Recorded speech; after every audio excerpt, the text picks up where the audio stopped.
actually suggesting a dovetail. Creating a dovetail. Why do you think a dovetail shape was carved or used? Really, if we look at the way we have used dovetails, we use them for mechanical purposes, to hold things together. So essentially what I'm saying is that they were using these H-blocks for a mechanical purpose, probably to hold hinges for a door. To test his theory, Dunn created a door hinge that would connect to a small-scale model H-block. So if we put this together, we put the one in the bottom, like so, one in the top part, like so, and then this piece fits in there, put a hinge pin in it, and there you have your hinge. Yeah, I mean, it's absolutely spectacular. And of course, the most fascinating question is, what tools were used 5,000 years ago?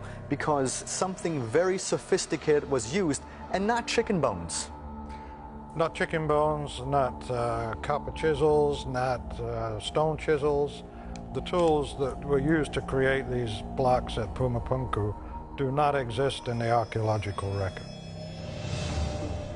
According to Dunn, the H-blocks may have been used to mount hinges for a massive door, perhaps for one of the largest temple complexes in the ancient world.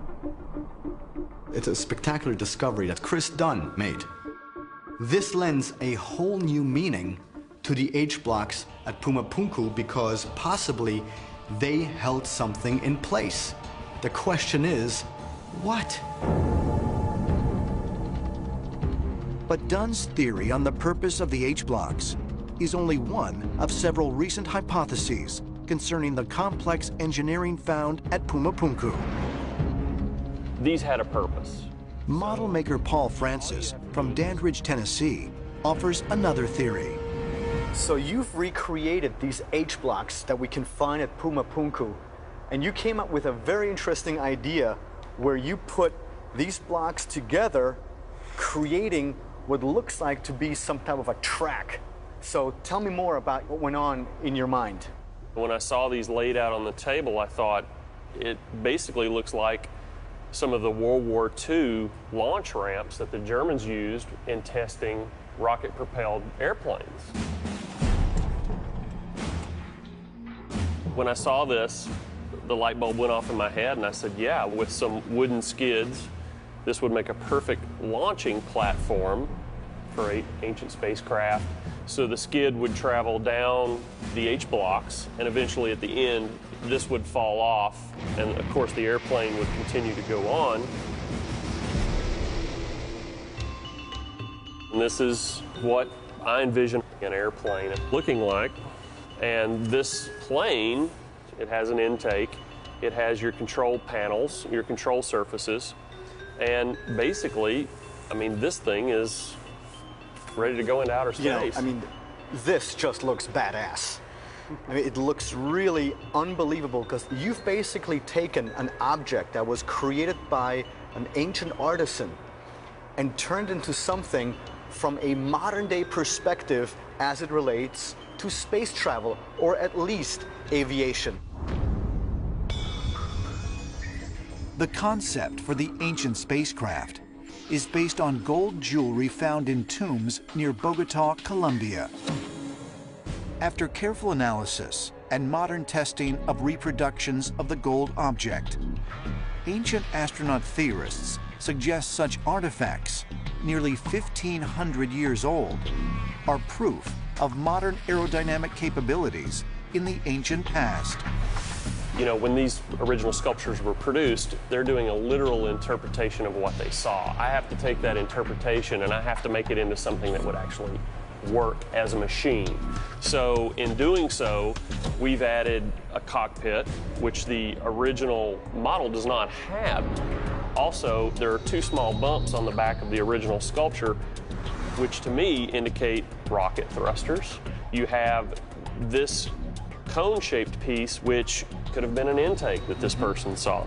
And we know that these objects truly fly. We know that because these experiments have been done before, and they were experiments that were repeatable, meaning they satisfy the scientific method. And so your idea of using the H blocks as a type of a launching ramp, to me, is ingenious. I've never heard it before, and it's always great to explore new ideas in this field.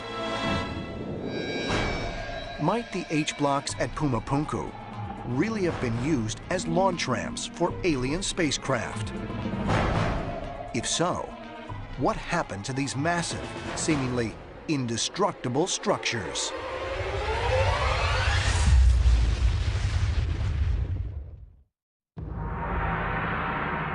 Pumapunku.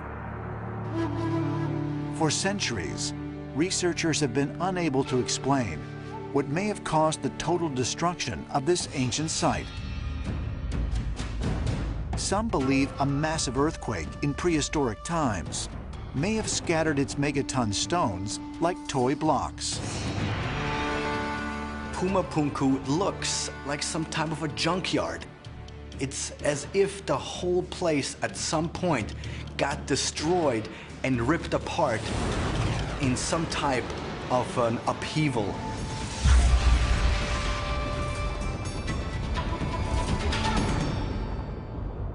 Pumapunku seems to have become a victim of a massive flood of some kind several thousand years ago. There is evidence that a meteor or a comet struck south of Lake Titicaca, creating a wall of mud at least 6 or 10 feet tall that covered the entire area. And we can see evidence of that today. At recent excavations of Pumapunku, researchers have discovered that bits of andesite stone from the structural blocks are thoroughly mixed in with the soil. Might such findings of this unusual soil composition be the result of a large-scale explosion in the remote past, as ancient astronaut theorists believe?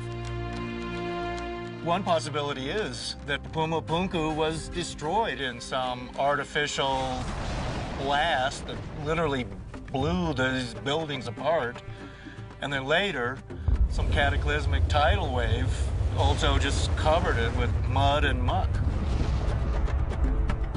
Some of these stones are so smashed to pieces, you can find them anywhere in the area. You'll find pieces of diorite with the angles on it, so that was part of Pumapunku. So much of it is not simply broken, it's shattered to the point where you can find little tiny pieces of diorite anywhere you look. And that looks to me like an explosion happened. When you look at the construction techniques, it would seem indestructible, and yet it was destroyed. But if the structures at Pumapunku were constructed with such precision and with the heaviest, most durable materials available, how did it end up in ruins? Is it possible, as ancient astronaut theorists believe, that Pumapunku may have been struck by a devastating meteor?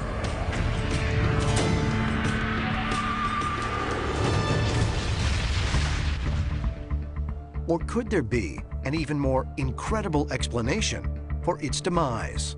There could have been an alien battle out there where they were using technology, perhaps nuclear,